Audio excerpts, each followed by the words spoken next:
You really have to ask why. Why, after more than 40 years on stage, are the Rolling Stones still acting like teenagers?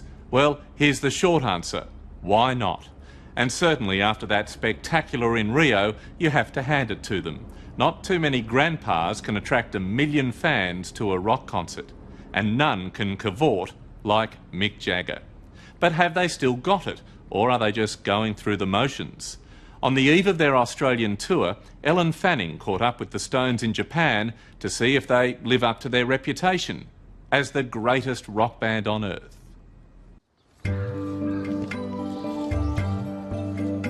It's spring in Nagoya, time for a gentle walk through the Imperial Palace to find serenity among the cherry blossoms. But this week many younger Japanese have no such aesthetic pursuits on their minds because the Rolling Stones have hit town. I can't get no! So let's fuck some! Satisfaction!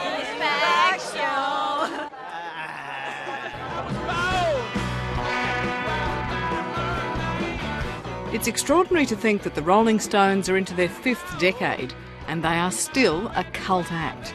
The combined age of the band, that's Mick Jagger, Keith Richards, Ron Wood and Charlie Watts, is 246 years old.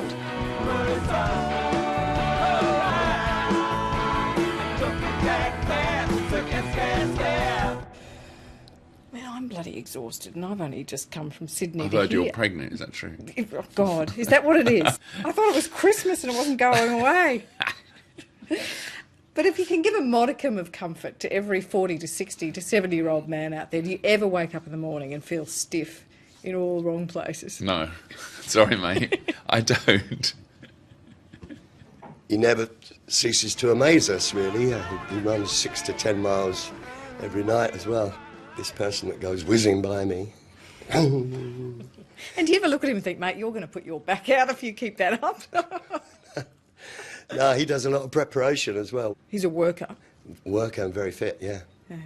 He's got no right to be at his age, has he? He should have a pot gun. Shouldn't he? So should we all. But, and you don't. Look at you. You're as thin as a whippet. Twice as fast. You know, people say, why are you still doing it at your age? Why not? You know, let's see. You know, I mean, if somebody can come along and take over the crown or the mantle or whatever, cool. You know, I mean, it wouldn't stop me from playing the music or anything. It's. Can I look at your hands? Look at those hands. Now, they are a working man's hands. Yeah, aren't boxers have got better hands, baby.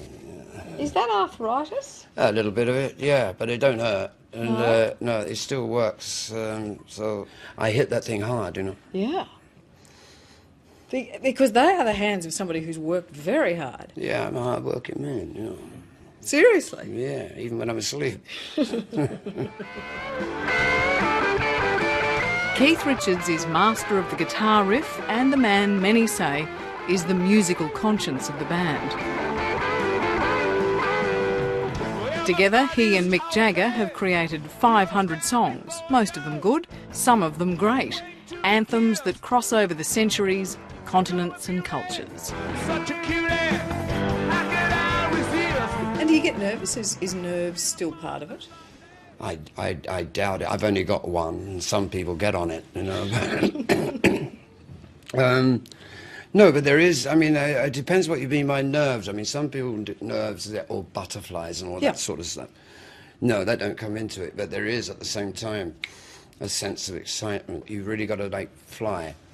You know, that's what you try and do, you know, and I got some flyers in this band, and Charlie Watts is a motherfucker. Really? Mm-hmm. It's a very rock and roll introduction to the most stylish man in the band. Charlie Watts has spent all his time with the Stones looking like the accidental rock star. Jazz may be his first love, but this, unexpectedly, has been his living. You're a very stylish chap. I think in the old days they'd call you a cool cat in the jazz world. Well, that really is. That's out the art. Go on. How did you end up hooking up with one of the wildest rock bands on earth? Because they weren't then. They were just another bunch of kids that I played with. I played with loads of them. Did you think they'd last? No. Because nobody, you know, I was 20 and nobody did. This week in Nagoya, the Stones calculated they played in front of their 1 millionth Japanese fan. In Brazil a few months ago, more than 1 million turned up for just one concert. They might be one of the oldest rock bands in the world, but they are the biggest and the best.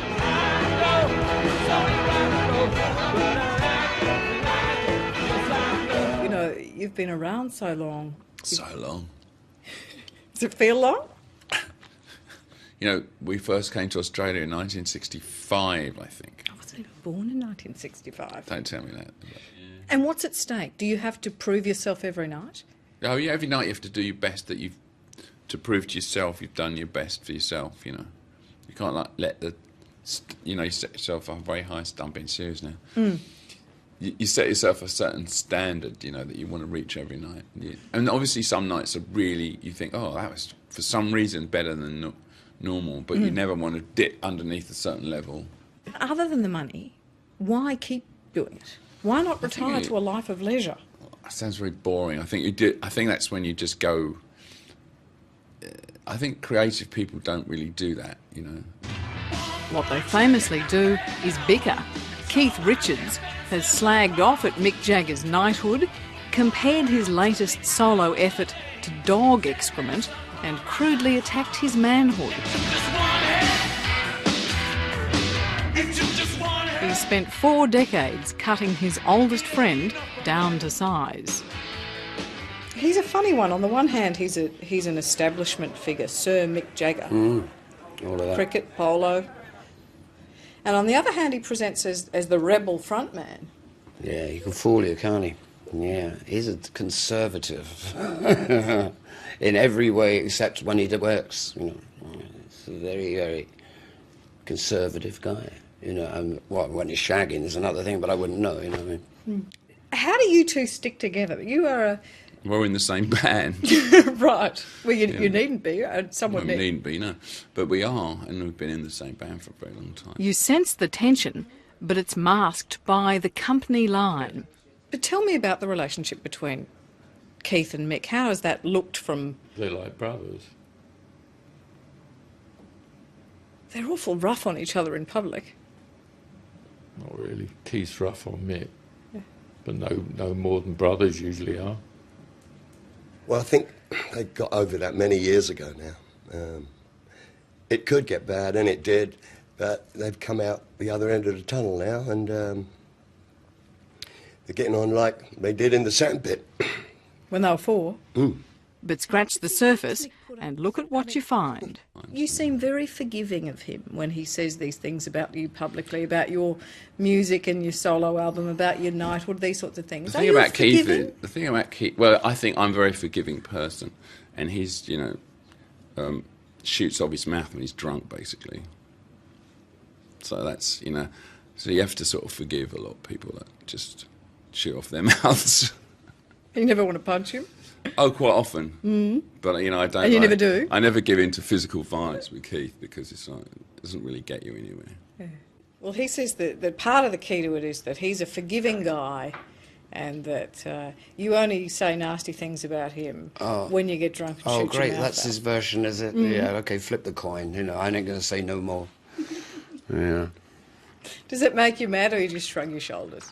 No, it's... you know, Mick's Mick, you know, I mean, and he's always going to be like that about me. But if he thinks he's a forgiving guy, I forgive him. He presents as a sort of sozzled pirate. Is he really a sozzled pirate? I don't know if his seafaring abilities are really up to scratch, to be honest. And the sozzled part where you said I didn't. You've known him for a long time. Do you think you love him? Love. Yeah. Love between men. Love between sozzled pirates, you mean? Yeah. Is this a way to go? I was saying to him, you present as a slightly sozzled pirate. And Yeah, well, slightly is a bit of an insult. Is it an insult? Are you even a bit sozzled? Because how can you play the guitar like that?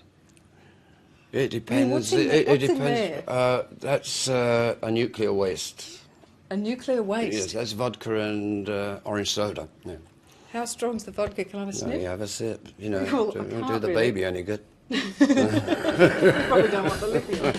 Keith Richards is the world's most famous drug addict. Through the years, he's smoked, drunk, snorted and shot up everything.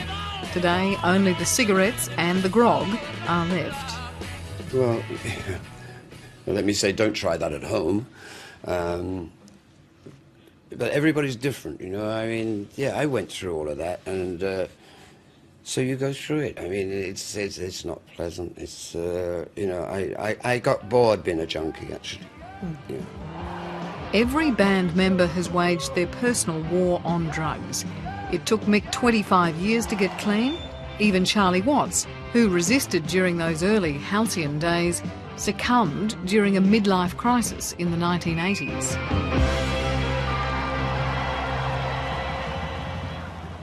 I used to take things to make me livelier when I was young, and I couldn't do that now. You know, I'll be dead.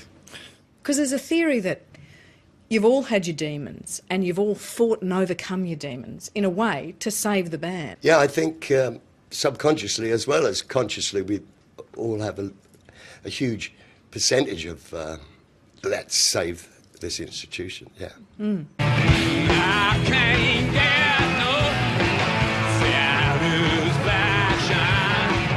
I can't get no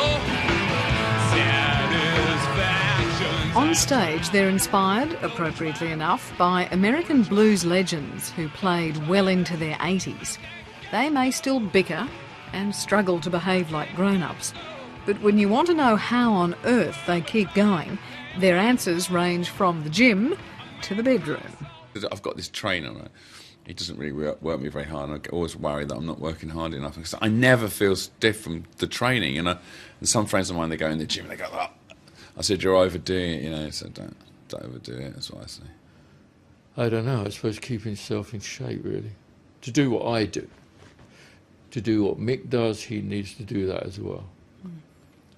Now, the two reprobates will be... you'll have to ask Mick, you'll have to ask Keith and Ronnie what they do, but they have another version of physical fitness. What's he talking about? He said to ask you. Probably sex. And no, I do my light Tai Chi exercises and I don't think that's what he meant. a few stretches. Depends what you're pulling on, I suppose. I can vouch for the sex, I'm his wife. I was going to say, is anybody in this room your wife? Yeah, me. Oh, good for you. Have a smile at that camera. Well, thanks, guys, and thank you. Lovely to meet you. That was lovely. Good for you. And he's going to be 60 next year, by the way. Is he? Said Well, two. yeah, well, I'm not... Oh, I my see. birthday until June. Come June on, you're 1st. 60 next year. Thanks, guys. See you.